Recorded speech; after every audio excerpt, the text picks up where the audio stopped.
In 2014, there was a game that was in the works that was called Fortnite, an exploration game that was similar to games like Minecraft, but in third person, which as you guys know now is a massive game that took the world by storm in early 2018.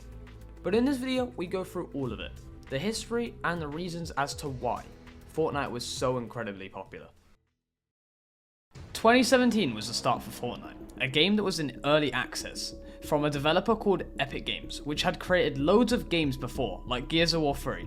And in this new game called Fortnite that cost around $40, which is quite a lot of money for a small game. But the real deal was the other game mode they had been working on, that was free to play, called Battle Royale, which took the basic concept of games like PUBG and added a building mechanic, which when I first saw the game on Xbox free games in September, amazed me, and I got hooked. The gameplay in the first 2 years of Fortnite coming out was really good. Wins meant a ton, especially considering it was mostly equal skill up until then. Like, just take my first for example.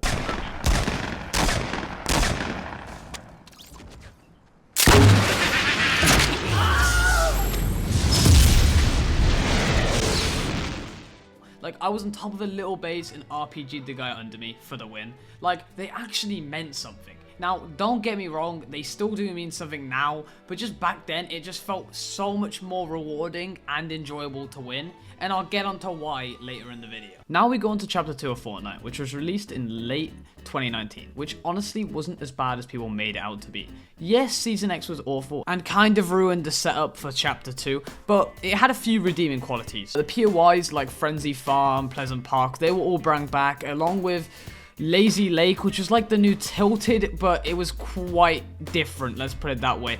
Another thing is also drivable cars, which was very questionable decision from Epic, I'm not gonna lie.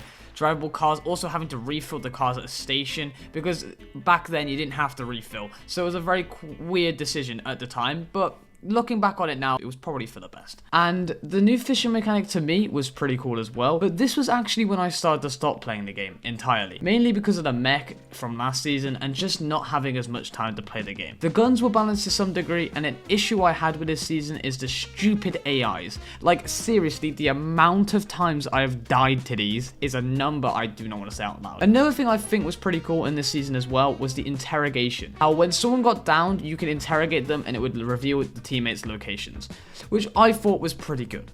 Another thing that was added in this season, or chapter I should say, was the fact that you had AIs, or AI players I should say, where 90% of the lobbies, to me, felt like bot lobbies. I would just have a ton of bots, and it would just completely ruin the nature of winning the game, or trying to win and going against 100 unique players, or 99 unique players in a game, which, to me, just kind of ruined, you know, the whole spectacle of winning. But enough about Chapter 2, and getting on to Chapter 3. Honestly, I have not played a lot of this season, but the Spider-Man web shooters were probably the best thing to come out of this season. The worst thing though, which may be controversial, but I don't really care, was the mantle. Now tell me this, how is the mantle, except for no build, helpful? It literally ruins build fights, because every time I build a woods, there's a guy literally mantling onto my builds with a pump shotgun. And well, for Chapter 4 Fortnite and Fortnite OG, well, honestly, Fortnite OG, as much as I don't like some of the changes made to the map, even though they're minor changes, the gameplay is great, and if you want to fully experience it, I would recommend no build, because the first few games I played on keyboard and mouse was not the greatest. But the funny thing is the day that Fortnite OG released, Fortnite hit their biggest player count ever, even higher than their previous record. But overall, Fortnite as a game is something that is very remarkable. But with this, the video comes to an end. If you did enjoy, please do subscribe, and thank you guys for watching. Peace!